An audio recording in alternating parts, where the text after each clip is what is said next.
Hello, നമുക്കിന്നൊരു moon lamp ഉണ്ടാക്കാം. ഇത്രയും ലേറ്റായി മൂൺ ലാമ്പ് ഉണ്ടാക്കുന്ന ആൾ ഞാൻ തന്നെ ആയിരിക്കും. ഇതിൻ്റെ ട്രെൻഡൊക്കെ കഴിഞ്ഞ് ഒത്തിരിയായി, അതുകൊണ്ട് തന്നെ മിക്ക ആൾക്കാർക്കും ഇതെങ്ങനെ ഉണ്ടാക്കാന്ന് അറിയായിരിക്കും. എൻ്റെ ഒരു സമാധാനത്തിന് വേണ്ടി ഞാൻ ഉണ്ടാക്കുമ്പോൾ ഒരു വീഡിയോ എടുത്ത് നിങ്ങളെയും കൂടി കാണിക്കണം. പ്രത്യേകിച്ച് ഇപ്പോൾ ആദ്യം നമുക്ക് ടിഷ്യൂ വേണം, പിന്നെ വാട്ടറും ഗ്ലൂവും കൂടിയിട്ടുള്ള ഒരു മിക്സ്.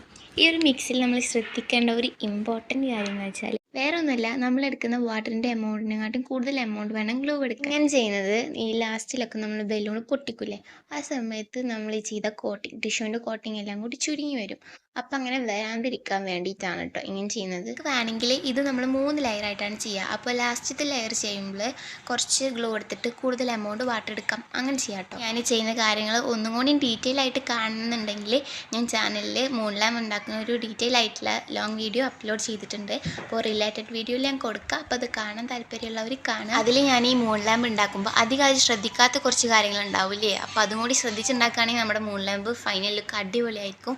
അപ്പോൾ ആ ശ്രദ്ധിക്കേണ്ട കാര്യങ്ങളൊക്കെ ഞാൻ ലോങ് വീഡിയോയിലാണ് പറയുന്നത്, അപ്പോൾ അത് കാണാൻ താല്പര്യമുള്ളവർ കാണാം കേട്ടോ. ഇതൊക്കെ അവിടെ നിൽക്കട്ടെ, നമുക്കിപ്പോൾ ഇത് നോക്കാം. ഇത് ഫസ്റ്റ് ലെയർ ചെയ്ത് കഴിഞ്ഞു. ഇനി ഇതാ സെക്കൻഡ് ലെയർ നമ്മൾ ഫസ്റ്റ് ലെയർ ചെയ്ത അതേ മിക്സ് വെച്ചിട്ട് തന്നെയാണ് ചെയ്യുന്നത്. ഈ സെക്കൻഡ് ലെയർ ചെയ്ത് കഴിഞ്ഞിട്ട് നമ്മൾ കുറച്ച് നേരം വെയിറ്റ് ചെയ്യണം കേട്ടോ, ഒന്ന് ഉണങ്ങാൻ വേണ്ടിയിട്ട്.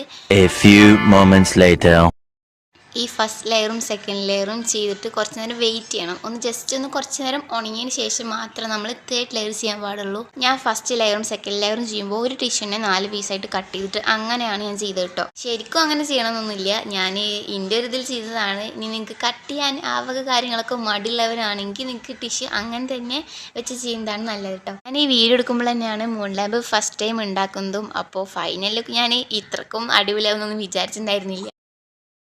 The next day. ശരിക്കും ഇത് ഉണങ്ങാൻ വേണ്ടിയിട്ട് ഒരു ദിവസം തന്നെ വെക്കണം, ഇല്ലെങ്കിൽ ചിലപ്പോൾ നമ്മൾ ഉദ്ദേശിച്ച ഒരു ഇതിൽ എത്തണമെന്നില്ല. പിന്നെ ഇതാ ഈ ഒരു ബലൂണിൻ്റെ ഈ ഒരു പോർഷനിൽ ഇങ്ങനെ നിൽക്കണം. അപ്പോൾ ഞാൻ പെട്ടെന്നൊന്ന് ഞെട്ടി, എന്തപ്പോൾ ഇതിങ്ങനെയൊക്കെ വെച്ചിട്ട്. അപ്പോൾ അതെന്താ അങ്ങനെ വരാൻ കാരണം എന്ന് ലോങ് വീഡിയോയിൽ ഞാൻ പറയുന്നുണ്ട്. കത്രി എടുക്കാൻ പോകേണ്ട മടിക്ക് ഞാൻ 2-3 വട്ടം പിന്ന് വെച്ചിട്ട് പൊട്ടിക്കാൻ നോക്കി, പൊട്ടിയില്ല. എന്നിട്ട് ലാസ്റ്റ് കത്രി എടുത്ത് കൊടുന്ന് പൊട്ടിച്ചപ്പോൾ അപ്പോഴും പൊട്ടിയില്ല. ലാസ്റ്റ് ആ ബലൂൺ എങ്ങനെയൊക്കെയോ ഞാൻ പൊട്ടിച്ച്. അത് ഈ ഒരു മൂൺ ലാമ്പിൻ്റെ ഇപ്പോഴത്തെ അവസ്ഥ കണ്ടാൽ നിങ്ങൾക്ക് മനസ്സിലായിരിക്കും എങ്ങനെയാണ്. എൻ്റെ പിന്നെ ഫെയറി ലൈറ്റ് ഒന്നും ഇല്ലാത്തതുകൊണ്ട് ഞാൻ ക്യാൻഡിൽ ലൈറ്റ് വെച്ച് ഒപ്പിച്ചു. നമുക്കിപ്പോൾ എന്തായാലും ലൈറ്റ് കത്തിയാൽ പോലെ ലാമ്പിന് ഒരു സ്റ്റാൻഡ് വേണ്ടേ. അപ്പോൾ ഞാൻ കണ്ടതിൽ വെച്ച് ഏറ്റവും ടഫായിട്ടുള്ള ഒരു സ്റ്റാൻഡാണ് ഞാൻ കഷ്ടപ്പെട്ടുണ്ടാക്കിയുള്ള മൂൺ ലാമ്പ് എടുത്ത് അതിലോട്ട് ഈ ഫെയറി ലൈറ്റ് കൊണ്ട് വെച്ച് കൊടുക്കുക. ശ്രദ്ധിച്ച് നോക്കേണ്ട, ലൈറ്റൊക്കെ നന്നായി കത്തുന്നത്. ഞാൻ രാവിലെ വീഡിയോ എടുക്കുന്നതുകൊണ്ട് വെളിച്ചത്ത് കൊടുന്ന് ലൈറ്റ് വെച്ചുള്ള അവസ്ഥയാണ്. ഞാൻ എന്താ ആർട്ടിഫിഷ്യലായി രാത്രി കാക്കിയിട്ടുണ്ട്. എൻ്റെ പോലെ ഇത്രയും കാലമായിട്ട് മൂൺ ലാമ്പ് ഉണ്ടാക്കാത്ത ആരെങ്കിലും ഉണ്ടെങ്കിൽ കമൻറ്റ് ചെയ്യുക. ഇന്നത്തേക്ക് അപ്പോൾ ഇത്രയുള്ളൂ. അപ്പോൾ നിങ്ങൾക്ക് വീഡിയോ ഇഷ്ടപ്പെട്ടാൽ ലൈക്ക് ചെയ്യുക, ഷെയർ ചെയ്യുക, സബ്സ്ക്രൈബ് ചെയ്യുക, കമൻറ്റ് ചെയ്യുക. അപ്പോൾ എല്ലാവർക്കും ബൈ.